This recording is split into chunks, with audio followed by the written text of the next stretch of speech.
D.N.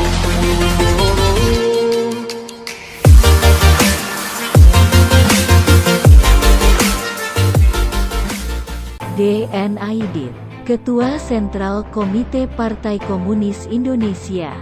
Lahir Tanjung Pandan, Kabupaten Belitung, Kepulauan Bangka Belitung, Indonesia, tanggal 30 Juli tahun 1923.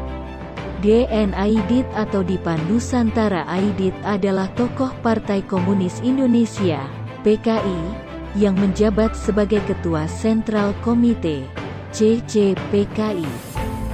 Terlahir dengan nama Ahmad Aidit, lelaki yang kerap dipanggil Ahmad ini meninggalkan Belitung dan berangkat ke Jakarta pada tahun 1940. Aidit sempat mendirikan perpustakaan antara di daerah Tanah Tinggi, Senen, Jakarta Pusat. Aidit juga pernah masuk ke sekolah dagang, Handelschool.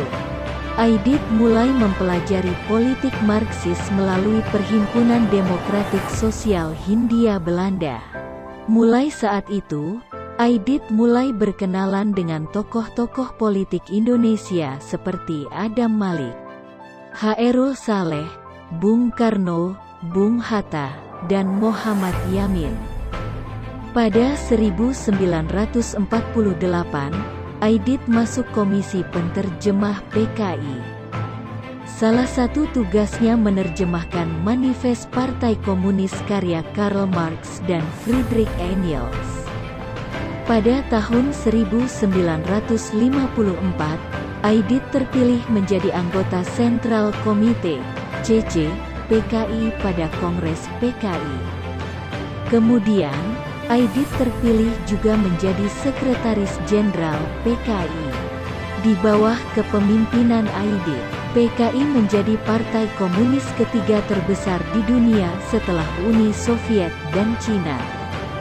Pada masa Aidit juga, PKI mempunyai program untuk segala lapisan masyarakat seperti Pemuda Rakyat, Gerwani, Barisan Tani Indonesia, BTI, dan Lekra.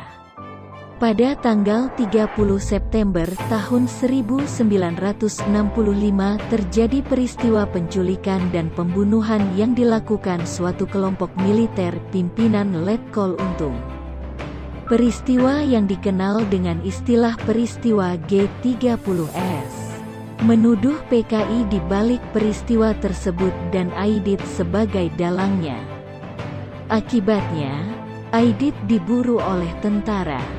Penangkapan serta kematian Aidit pun terdapat banyak versi.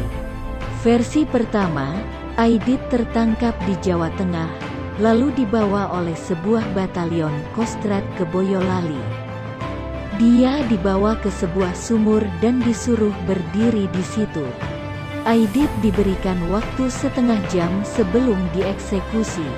Waktu tersebut digunakan Aidit untuk membuat pidato yang berapi-api hingga membangkitkan kemarahan semua tentara yang mendengarnya, sehingga tidak dapat mengendalikan emosi. Akibatnya, senjata mereka menyalak dan menembaknya hingga mati. Versi yang lain mengatakan bahwa Aidit diledakkan bersama-sama dengan rumah tempatnya ditahan. Sampai sekarang tidak diketahui di mana jenazahnya dimakamkan.